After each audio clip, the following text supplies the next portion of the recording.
So Frank, over the years you've made many predictions. How do you know the percentage of these predictions that come true? Do people come back to you continually? Well, yes, over the years people come back, but I don't know. I think it's more word of mouth. You know, people do the most extreme things, like supermarkets. They come running up to you in supermarkets and said, "You read me 10 years ago, and this happened." And I go, "Oh, did I?" Because And if somebody was to come to you, yeah, say in November, would you say come back next year, come back in 2 years? What's the... That's an odd one. I really think if I wanted to be an amazingly rich man, you could certainly say, "Yeah, I'll come back next week," and stuff like that. And I have known people to do that. No, I don't work with that at all. This is a practice in time. So if I deem it in a way, I won't let anybody in my door for a year. But I've said to people, "I don't want to see you again for 5 years." And I have done that.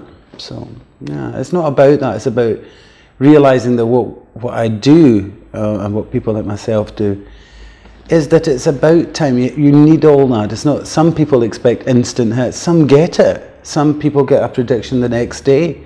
And some people it takes the year, you know. I love the amount of people who come to me. I love the amount of people who come back to me in email, or people who write to me or phone. And a lot of the time it's to say thank you. So I feel as though at least I'm giving something. So Frank, tell me, when did you first realize that you had this wonderful psychic gift?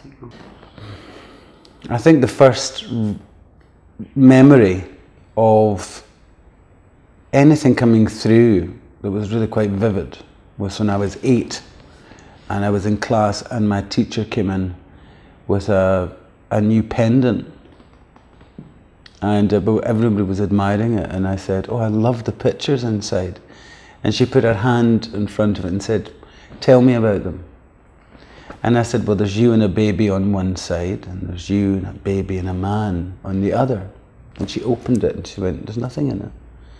And that was like really weird for me because I knew there was something in there, I could see it. So I forgot all about that. After she opened the locket, it was, well, about 6 years later, when this stuff was really starting to kick in. Right in my adolescence, that was starting to really see things, on occasions feel things. My mother got ill, and I could describe her pain to the doctor, and I said, "I have the same thing, it's all over me." And the doctor said, "No, it's not." I said, "Well, what is it?" He said, "It must be empathy."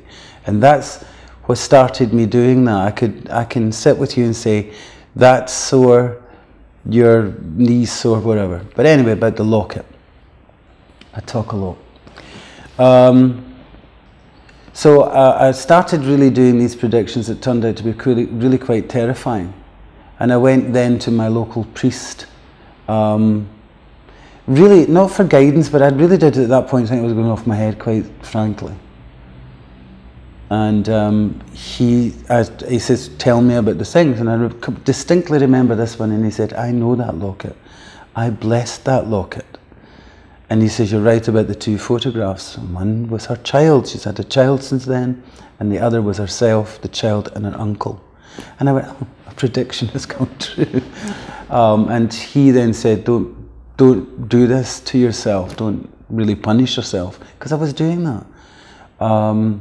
Go, you know, just be who you are, and if this is a gift from God, accept it. And I did. I never really took myself very seriously. And I didn't until one day, after doing a lot of, well, party tricks, if you like, at work. And I came in this afternoon and there was about 4 or 5 people waiting to say, would I read them? And I'm going, read you? He says, "Well, you said this and you said that," and it came. And it came very quickly. And that was the start of it. And that was also the start of the responsibility, because the questions were not easy at all. In fact, I remember the first question was, would my sister live? And that was really frightening for me. But then I managed to learn to do that, and I have, I suppose, an empathy with a lot of people very easily with them. So I get to that place of understanding their needs as well. But the psychic gift's quite different. It comes from nowhere. I can't tell you where it comes from. I can't tell you who sends it. I believe, yes, I have 3 guides, and I know that because of the way I suddenly start reading. There's one in particular, you know, that you really got to watch, because when he comes out, he tells it really as it is. Then there's another, he's a kind of philosopher. And I suppose that's really the counselling stuff that I suppose sometimes comes out too. But then there's this other one, and it's the child, and it's like a wee innocent kind of look. You can just tell by your mood that you're being moved through it. Do you see or hear? Yes. That's something, I know it's very personal, but if you've been given a message for someone, yeah. Do you hear a voice in your ear? Do you see a picture? I hear a voice in my head. I hear the name. I can be given the name of something from the guide, and or the distinct message, or don't say these things, or this is what you have to say. And I do, and then I look around the room. I prefer rooms that are light, because I suddenly see all the images start to appear on the wall. It takes a couple of minutes or so, but once they're there, and they don't go away. And lots of symbolism and lots of things that are important to the person at the time. And feeling it, feeling their pain, telling them where their pain is.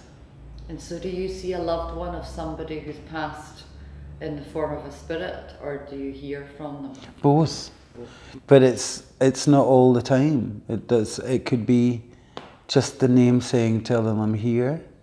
I've actually had a lot of spirit come through who are actually very resistant. They don't really want to come through, which is really odd, because they want to get the connection to the subject that's there, the person that's in front of me.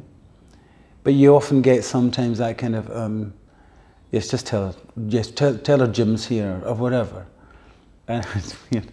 And you go, I don't really know if he wants to be here. She went, oh, that's so right. He did not like anything like this in life. He thought this was bad, or whatever.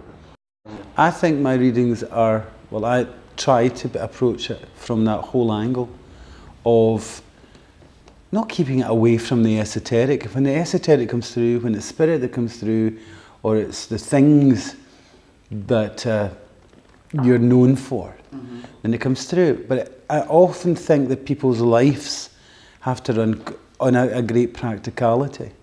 So if it's about money, then I have no hesitation in saying, be very careful, because this is a problem coming up for you. But don't most people come for a reading when they're, well, I know personally, when I'm looking for hope, or I'm worried about something. Yes. So it'll either be, whether it's emotional or financial, that's when people need reassurance. Absolutely. And that's when they turn to somebody with a gift like yours. Yes, and hopefully you can give that reassurance. But I have to tell you, there's been times I have not been able to give that reassurance because it isn't there. Yes. And that means then, if you want to just make a wee story up and lie, then that's what you're going to be known for. I just don't do like that. I never ever did. Tell it as it is.